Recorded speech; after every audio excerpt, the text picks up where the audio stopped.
Jake Berry, Conservative MP since 2010, former Cabinet Minister. I guess the objective of these interviews is that people in politics have exactly the same challenges as many other people in the country. So I want to talk to you about something we talked about privately, but you're now willing to talk about with me to raise awareness. I want to ask you about your son, Milo.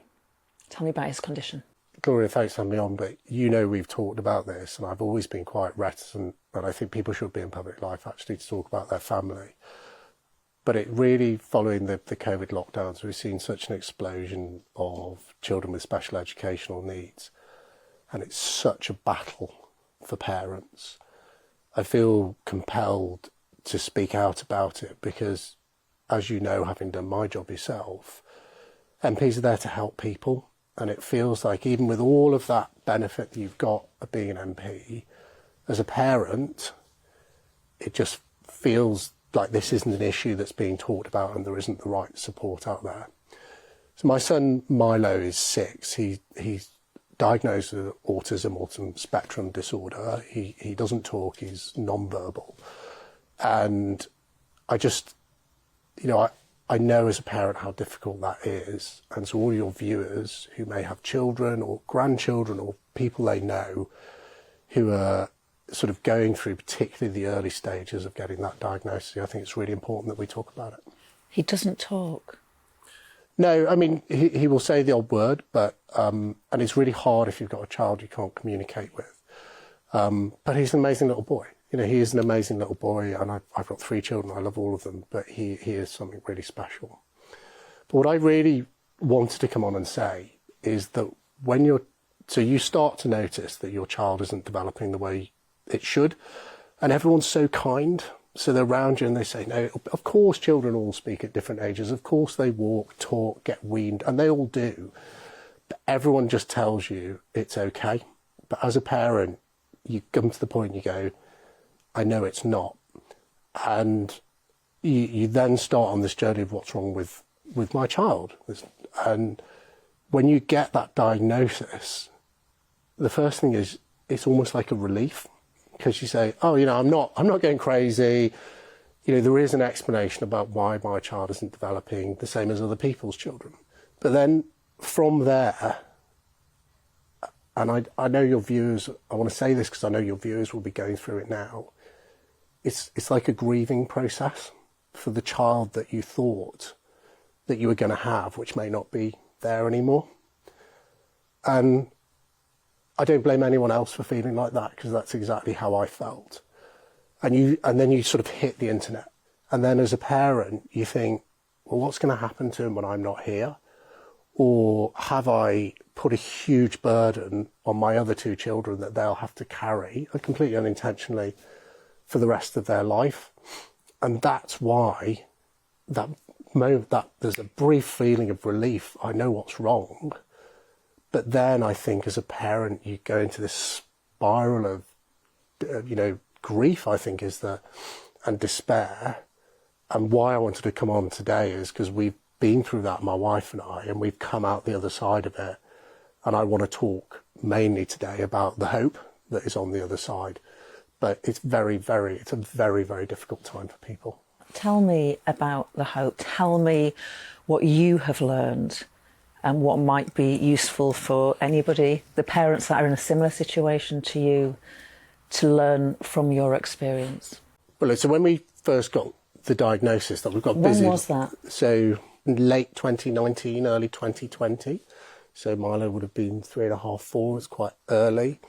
But when we first got that diagnosis, people have really busy lives. So, my wife was just about to have another baby.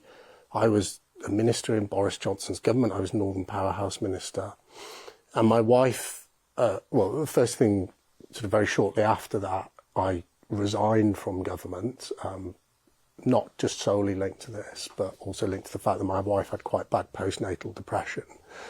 But I sort of made a decision, which I hope many of you, the parents watching would also make, is that you cannot know where your child will end up when they're 18. You can't know when they're 4 or 5 years old. But what I do know for certain is I can't get in a time machine when they are 18 and go back to when they're 4 and do it all over again. So the reason I've resigned from government is because I personally decided, like every other parent would, I'm going to do everything I can to try and change, what could be the trajectory for my child. That was just as lockdown came in, the first lockdown. And my wife reacted in a slightly different way. Her sort of approach was she sort of almost wanted to hide from the world, which I don't blame her for. And she just had a baby, and we ended up over in a home that my family owns. We own over in Wales. And then at the same time, just after lockdown came in, my wife was admitted to hospital as well with some post-birth complication, but she was in for 7 weeks. So that for me was the darkest hour, because I was there. I had 3 infant children. I was driving to hospital every day because my wife was expressing milk in hospital for our 2-week-old daughter. And that was the sort of period that everyone had a difficult time during lockdown. That was really, really difficult. And sort of almost by accident, I ended up not being at home and we're being away with her for lockdown. We got massively criticised. Being in the media, we got massively criticised for it. And I think, I just challenge anyone, what would you do if your wife was 150 miles away and she was going to be admitted to hospital and you had 3 infant children, including a 2-week-old baby?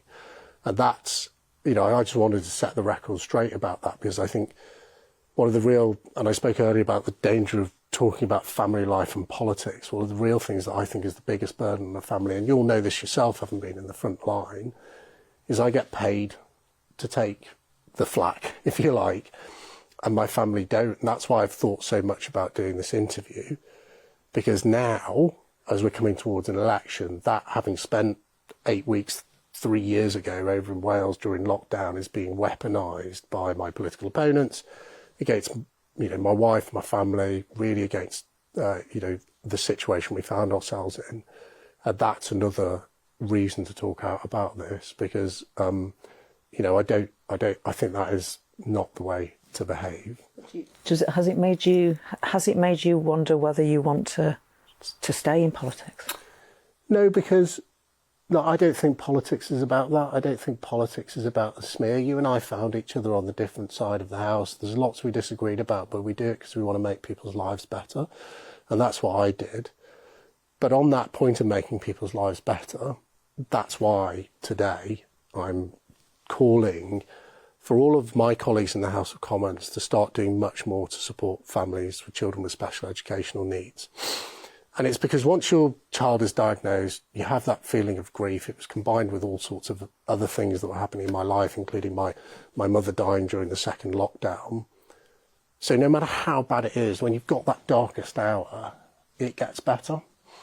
And for us, it started getting better when we got one of these educational health plans for my son Milo, EHCP as it's known. And then the state kind of kicks in to support you, and that makes a huge difference. But that is probably, going through that process is the hardest thing I've ever done. I trained as a lawyer in the City of London. My wife's a graduate. We did it together. So not only was it almost impossible just to fill the form in because it was so complicated, but it was soul destroying, because you get it back and the things it would say about your child, either you couldn't or didn't want to recognise. So, for example, it would say, for Milo, he is a 4-year-old, 5-year-old child. He has the cognitive ability, the ability to speak and process information of a 6-month-old baby. He's a lot better now, but, that as a parent, it just rips your insides out. And that's why, as a Member of Parliament in Rosendale and Darwen, I started now with doing these support fairs for parents who are going through that process, because everyone in politics, whether it's a councillor, a member of parliament, or a lot of the brilliant charities that work in this area, they do it because they want to help people. And there's huge help out there. So my message would be, when you're in that darkest hour, you're not alone. Phone your MP, because they want to help you, no matter what party they're from, they want to help you. And you can get great support on that journey. How has going through this process changed you, if it has changed you? Well, do you know what? It's made me a better human being. And the reason it's made me a better human being is because Milo doesn't talk. You don't know if he's looking forward to anything. So I can say, oh, we're going to the park tomorrow. And I don't know if he knows. But then when you get there, more so than any of my other two kids, the joy he takes in the moment of being there is extraordinary. And what he has taught me, and we all do this in life, is we're always, what's next? What do we want to do next? What are we planning? Where are we going on holiday? Whatever it is. The biggest lesson he has taught me, and why he's such a blessing, is to take joy in every moment in the way he does. And I think I'm so, so grateful to have him as my son and those lessons that he's taught me. Jake Barry, by speaking openly, and I can tell it's been an emotional experience for you, me too, but you'll help other parents in the same situation as you. And that ending about living in the moment and Milo teaching you how to live in that moment is an incredibly powerful way to end that interview. Thank you.